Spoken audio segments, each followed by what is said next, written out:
அண்மையில் ஜாலோர் கமிலாங் சர்ச்சையுடன் தொடர்புடைய முகநூல் பதிவு தொடர்பாக அம்னோ இளைஞர் தலைவர் டாக்டர் அக்மால் சாலே மீது புக்கிட் முர்தாஜா மஜிஸ்ட்ரேட் நீதிமன்றத்தில் இன்று குற்றம் சாட்டப்பட்டது.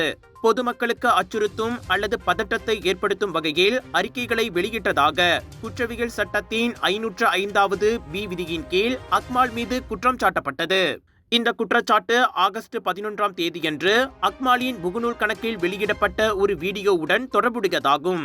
இக்குற்றச்சாட்டு நிரூபிக்கப்பட்டால் அவருக்கு 2 ஆண்டுகள் வரை சிறை தண்டனை, அபராதம் அல்லது இரண்டும் விதிக்கப்படலாம். மஜிஸ்ட்ரேட் நூருல் ரஷீடா அக்கீட் முன்னிலையில் வாசிக்கப்பட்ட குற்றச்சாட்டை அக்மால் மறுத்தார். ஐசாட் அசாம் தலைமையிலான 11 வழக்கறிஞர்களை கொண்ட குழு அவருக்காக நீதிமன்றத்தில் ஆஜராகினர்.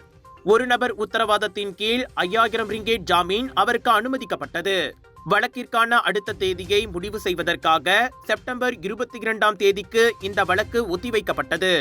விலையோ மலிவு, செலவோ குறைவு, தரமோ உயர்வு, மனமோ நிறைவு. மக்களின் தேர்வு என்ரிகோஸ் முழு ஆடை சத்துள்ள பால்மாவு.